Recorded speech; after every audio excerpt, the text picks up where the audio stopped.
Hello, this is Old School from WhatTheBuck.net, giving you a Eagles preview video. The Bucs face the Philadelphia Eagles coming off a bye week, a condition in which they are essentially unbeatable. If it wasn't bad enough, we were facing a team that has the firepower that they have. Coach Reed is undefeated, as I understand it, coming off a bye week. He's a 14 trillion and 0 since he's been coaching since the dawn of time. But the fact is, we're the rebuilding team. There's no pressure on us all year long. Everyone expects to walk all over us, so the pressure is always going to be on the opposing team to not let their guard down, not allow it to be a trap game, any of the other colloquialisms that people can use to describe when they lose to a team of lesser perceived talent. And in this case, lesser actual talent, because the Eagles are a stacked squad. The offensive side of the ball is somewhat well known. Donovan McNabb comes back after his rib injury. Kevin Cobb filled in very well, I thought. I went back and watched on Game Replay or Game Rewind a number of the games that the Eagles played. I thought he did well enough that they dumped Garcia after signing him as an insurance policy. So then Westbrook is coming back as well from his injury, and Westbrook is an all-around amazing back. If he can stay healthy, the guy is lights out. You got LaShawn McCoy behind him. And then you got Andy Reid, who's experimenting with these Wildcat variants with Deshaun Jackson, Brian Westbrook, LaShawn McCoy, Michael Vick, all these guys taking snaps direct from center, working in the Wildcat running game, whether it's a traditional Wildcat set, and it's kind of sounds funny to say traditional Wildcat, but whether it's a direct snap from center like that with a normal offensive line configuration, or whether they go with that triple bunch, is what I call it, the guards in the center and then an offensive lineman flanked out with the wide receivers. Andy Reid's really pulling out a lot of the tricks. So offensively, a lot of firepower. Deshaun Jackson is a stud. The Bucs wanted him when he came out. We got the lesser D Jackson, and then we cut him. Now he's playing in the UFL.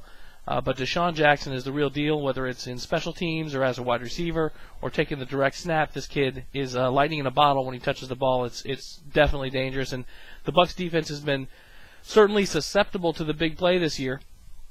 We've been trying to get that under control. Last week was much better than the previous week. Santana Moss did get a big play against Keith Talib when he was in press coverage.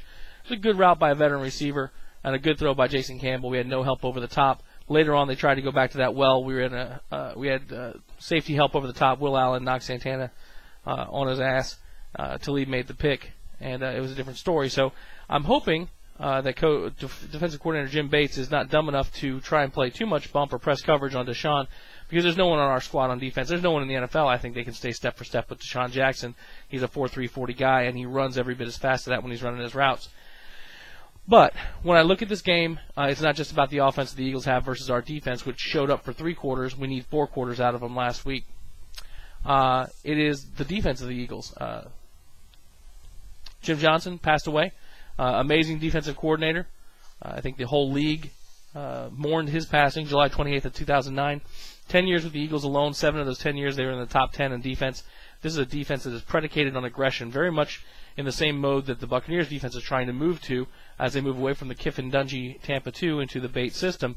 The difference being that this defense actually knows how to play that system now and has the talent around it to play that system. Whether you're talking about Trent Cole or Howard on the defensive line or the defensive backs you guys have, the linebackers are all solid. You just re-signed Jeremiah Trotter, who apparently is in better shape now than when he left the league. This defense is aggressive. They are going to blitz. They're going to come from all directions. They sacked Jake, I think, 5 times, got 5 picks on him in the first game of the year.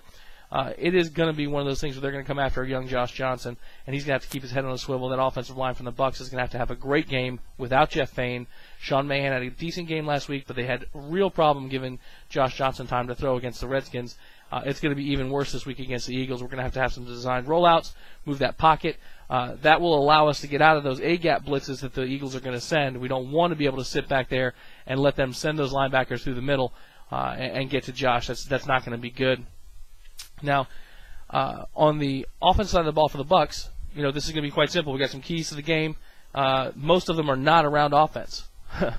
Josh is going to have to not make mistakes. He's got to take what the defense is giving him. He's got to make his reads quickly and execute the play that he reads. If they're going to send those blitzers, which they are going to try and do, he's a young quarterback, they're going to try and rattle him.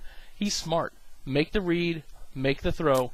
When they blitz like that, big plays are on the table to have. You've just got to execute. And like I said, with a smart quarterback, hopefully you can pull those things off. The running game is going to come into question here. Caddy's supposed to get more carries this week as he continues to get healthier. It looks like Ernest Graham may not go this week. We'll have D. Ward as the backup to Cadillac, but I do expect to see us try and run on the Eagles, even though they haven't given up a 100-yard rusher yet this year. Now, you guys know I don't trash talk. That's not what we do here. This is a hefty task to go to Philadelphia and get a win, especially the way the Bucs have been playing. We've got to get 4 quarters of effort. I said that at the beginning. Our defense has got to be disciplined, and that means not what we've done most of the year. With the way these guys are going to take those cutback lanes, the way that Wildcat operates, our defensive line and our linebackers, when they fill in and they find their gap assignment, they have to stay home, find the play, see the ball, and then attack. They can't try and guess. If you guess, you're beat. And that's what people try and do against this offense, and that's a mistake. And the last one is they got to take their shots, like I said, with Josh Johnson on the offensive side of the ball.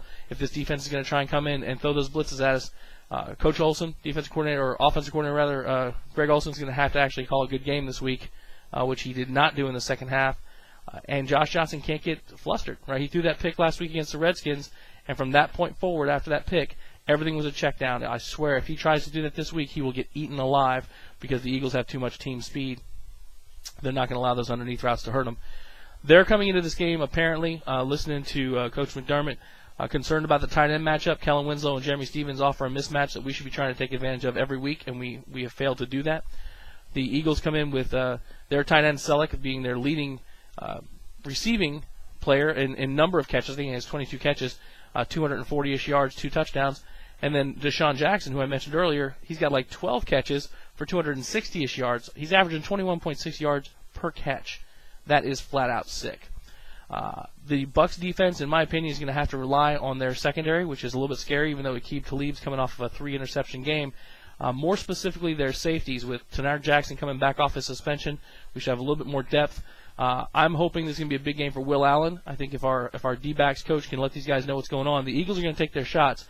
We've got to try and bait them. It's going to be a cat-and-mouse game of sorts. We're going to have to show that bump or press coverage, bait them into making a throw they don't want to throw because we actually have that over-the-top help. Show a single deep and fall back into a 2-deep safety set, whatever the case may be. It's going to be a cerebral game in some ways, and to be honest, our coaching staff hasn't shown that they're going to win that, but there's always hope here in Buckland. Now, my last little thing, and I kind of led into this a little bit when I started this video, is I don't trash talk at all. That's not what we do, especially when you're an 0-4 team playing against a team that's more fundamentally sound than you, has more talent than you. But when you look at the teams that the Eagles have beaten this year, not very impressive. They beat a bad Carolina team, one of the teams that we have a shot at knocking off this year. And they beat a very bad Kansas City team. When they played a decent team, in the New Orleans game, they got waxed.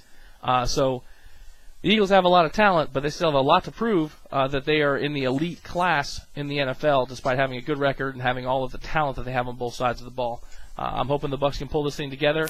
From a coaching perspective, Raheem Morris has a relatively easy job. No one believes that they can get this done. So it's them against the world. We did have a little bit of dissension. I mentioned a little bit on the Redskins review video. Michael Clayton came out in the press and started saying that we've got to take more shots, and it's okay if someone has a drop. You've got to make sure that you give them a chance to make up for it. Here's the thing, Michael, shut up. We're tired of hearing you cry. You're paid to catch the ball. You're paid really well to catch the ball, and you haven't done it for years. So I want to hear less talk. I want to see more receptions. I want to see Josh taking the shots downfield. Hopefully Antonio Bryant's going to come up well this week. He's getting healthier week in and week out. And hopefully this Bucs offense will play 4 quarters as well as the defense. So I, of course, always predict the Buccaneers victory. This week is no different. If they do all the things that I say they need to do, I do expect this to be a relatively high-scoring game. I think that both of these offenses can put numbers up. I don't know that the Bucs are ever going to be a particularly shutdown defense this year. But I'm hoping that the Bucs can put this together on the offensive side of the ball and take advantage of the aggressive nature of the Philadelphia defense, as well as potentially score some points off of turnovers on defense. Aqib Talib with those 3 picks last week. Rondé Barber historically has owned Donovan McNabb. We're hoping we can get some actual scoop and score or some pick sixes out of this. I'm hoping for a 27-20 victory by the Buccaneers.